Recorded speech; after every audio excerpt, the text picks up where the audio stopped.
தேசிய மதுவிலக்கு கொள்கையை திமுக வலியுறுத்தக்கூடாது, அதிமுக வலியுறுத்தக்கூடாது.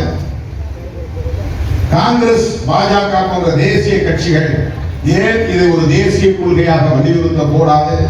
இதுதான் விடுதலை சிறுத்தைகள் எழுப்புகிற கேள்வி. இதை போய் தேர்தல் அரசியலோடு முடிச்சு போட்டு தயவு செய்து இந்த தூய்மையான நோக்கத்தை களங்கப்படுத்த வேண்டாம் என்று கேட்டுக்கொள்கிறேன். சரி, இப்படி பேசுறதுனால திமுக உங்களை தப்பா நினைக்காதா?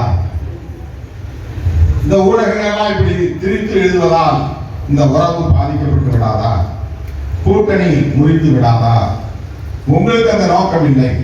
வேண்டுமென்றே சிலர் இதை கூர்மைப்படுத்தி உடைத்து விட மாட்டார்களா? நான் எந்த கணக்கும் பண்ண விரும்பவில்லை. மது ஒழிக்கப்பட வேண்டும் என்பது மட்டும்தான் எங்கள் கோரிக்கை. இந்த கோரிக்கையால் அரசியல் களத்தில் எந்த பாதிப்பு வந்தாலும் அதை எதிர்கொள்ள விடுதலை சிறுத்தைகள் தயாராக இருக்கிறோம். இதை நான் தூய்மையாக சொல்லுகிறேன், உள்ள தூய்மையோடு சொல்லுகிறேன். எனக்கு எந்த கிரிமினல் இன்டென்ஷனும் கிடையாது, எந்த பொலிட்டிக்கல் கால்குலேஷனும் கிடையாது.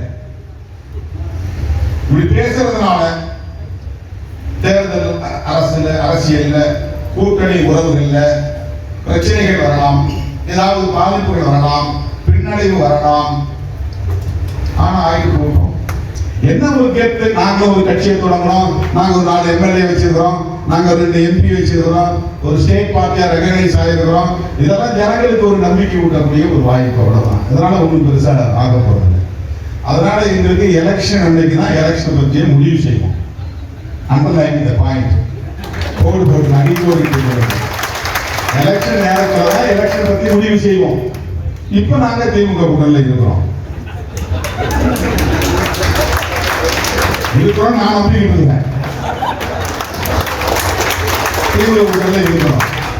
கூட்டணி தொடர்கிறது என்றும் நாங்கள் நம்புகிறோம், தொடரும் என்றும் நம்புகிறோம்.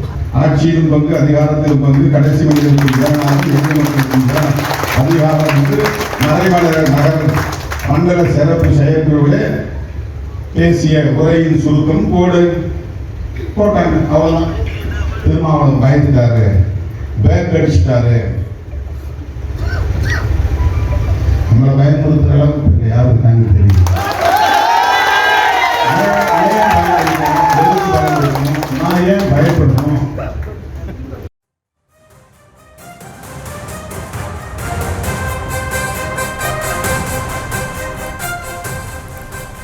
மது விலக்கை பேசுவதால் கூட்டணியில் விரிசல் வந்தாலும் எதிர்கொள்ள தயார் என்று திருமாவளவன் தெரிவித்திருக்கிறார். அந்த காட்சிகளை தற்போது பார்த்தோம்.